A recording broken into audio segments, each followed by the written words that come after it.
Une semaine sur le Bolshoi 35 heures suite à la cueillette d'argile, ainsi qu'un travail de commande sur les assiettes à finir, et une semaine qui se termine donc de la tranquillité, de la simplicité du geste, au chaos. Je vous en reparle. Tous les matins, un petit travail d'échauffement, ça fait du bien pour ne pas avoir de problèmes musculaires lorsqu'on va tourner pendant des heures dans la journée, ou faire un travail assez physique qui est le nôtre.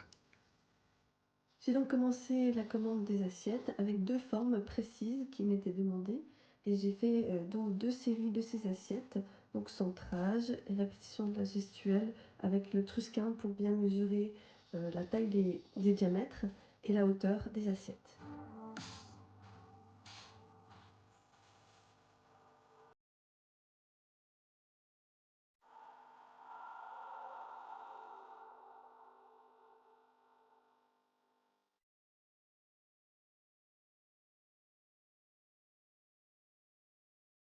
J'ai commencé à travailler également des plaques pour une commande de carreaux qui sont amenés à être décorés par la suite.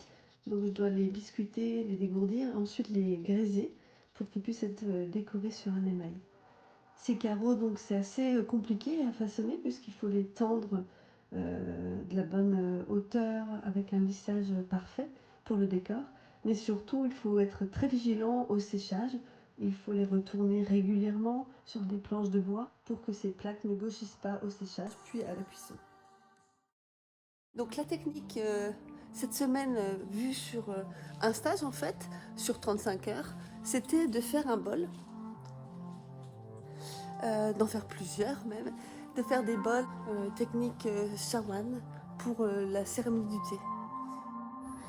Donc le bol shawan se travaille avec grande simplicité. On va travailler un bol avec beaucoup de techniques différentes. Le pinch, travail du bol pincé. On va travailler sur le bol dans la masse, le kurunuki, où on va couper à la spatule et au couteau. On va taillader pour retrouver les lignes de la montagne et se rapprocher de la nature, de ce que nous offre la nature. On le fait en fait en fonction de son utilité. Chaque bol a une forme, une taille, un poids, selon ce qu'on en fait.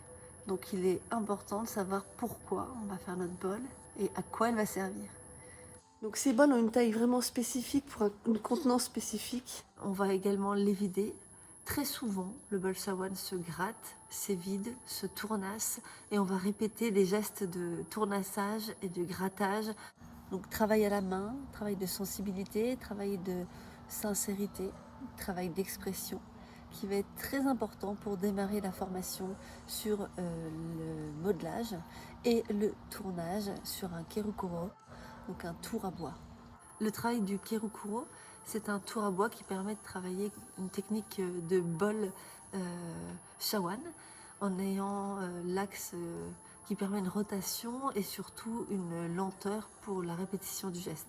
Et donc pour avoir cette maîtrise, il faut en faire quand même plusieurs avant d'avoir la bonne texture, avant de comprendre sa texture, sa bonne consistance pour le moment de grattage, le moment de tournassage. Et donc sur le tour à pied, on a travaillé des bols shawan donc de 8 cm sur 13 de large pour avoir une bonne prise en main ainsi que une maîtrise du fouettage par rapport au thé matcha. Donc ça permet de pouvoir fouetter plus facilement son thé et d'avoir un espace profond pour pouvoir faire mousser le thé vert.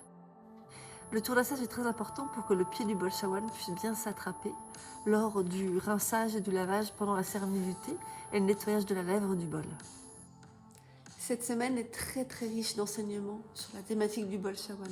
Non seulement parce que c'est une technique qui permet d'appréhender tout ce qui est gestuel, du modelage et équilibre des forces, mais également puisque dans la constitution du bol shawan, on va vraiment prendre en considération les éléments de la nature, la terre, le vent, le feu et l'eau. J'ai terminé ce week-end par le défournement de quelques assiettes. Donc je vais pouvoir bientôt les émailler et vous montrer le résultat. Et puis la fin de week-end par un concert dans un lieu sublime, le Moulin du Crou, qui se trouve à Brûlé.